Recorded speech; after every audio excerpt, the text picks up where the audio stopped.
আসসালামু আলাইকুম। সুপ্রিয় দর্শক, আজকের ভিডিওতে আমরা দেখব বাংলাদেশের বিখ্যাত ১০ জন আলেম সম্পর্কে। তাই ভিডিওটি না টেনে শেষ পর্যন্ত দেখতে থাকুন।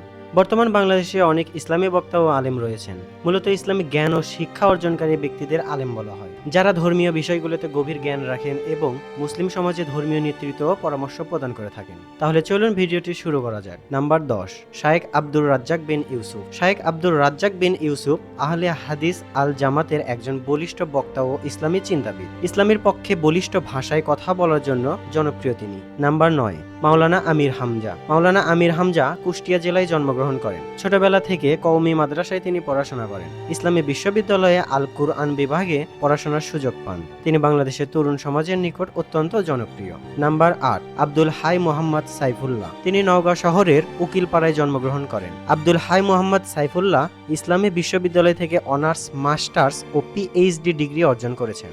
বর্তমানে তিনি রাজধানীর পল্লবীর মসজিদুল জুমা কমপ্লেক্সের খতিব। নাম্বার ৭, আল্লামা মামুনুল হক। মামুনুল হক বাংলাদেশে ইসলামী বক্তা ও চিন্তাবিদ। তিনি বাংলাদেশ খেলাফতে মজলিসের সাধারণ সম্পাদক। তিনি বর্তমানে ইসলামের পক্ষে বলিষ্ঠ ভাষায় কথা বলার জন্য সুপরিচিত। নাম্বার ৬, ডক্টর মঞ্জুরে ইলাহি। তিনি জাতীয় বিশ্ববিদ্যালয়ের ইসলামের ইতিহাস বিভাগের সহযোগী অধ্যাপক। মদিনা ইসলামী বিশ্ববিদ্যালয়ের শরিয়া ফ্যাকাল্টি থেকে গ্র্যাজুয়েশন লাভ করেন। তারপর একই বিশ্ববিদ্যালয় থেকে মাস্টার্স ও পিএইচডি ডিগ্রি লাভ করেন। Number ৫, doctor Abu Bakar Mohammad Zakaria. তিনি কুমিল্লা জেলার ১৪গ্রাম উপজেলাতে জন্মগ্রহণ করেন। সরকারি মাদ্রাসায় আলিয়া পড়াশোনা করে মদিনা ইসলামী বিশ্ববিদ্যালয় থেকে অনার্স, মাস্টার্স, এমফিল ও পিএইচডি ডিগ্রি অর্জন করেন। বর্তমানে তিনি ইসলামী বিশ্ববিদ্যালয় বাংলাদেশে আল ফিকহ অ্যান্ড লিগ্যাল স্টাডিজ বিভাগের অধ্যাপক হিসেবে নিয়োজিত আছেন।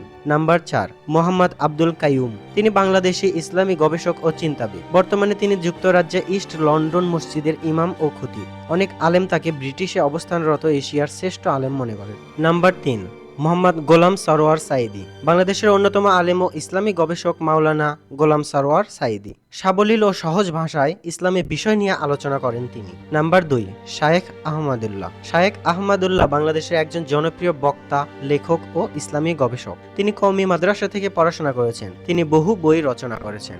নাম্বার ১, মিজানুর রহমান আজহারী।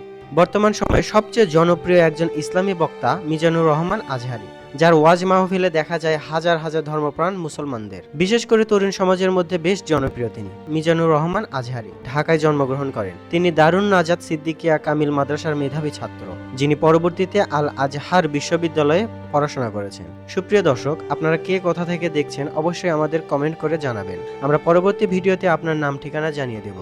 আর এমনই তথ্যবহুল ভিডিও পেতে আমাদের সাথেই থাকুন। এতক্ষণ আমাদের পাশে থাকার জন্য সকলকে জানাই আন্তরিক ধন্যবাদ।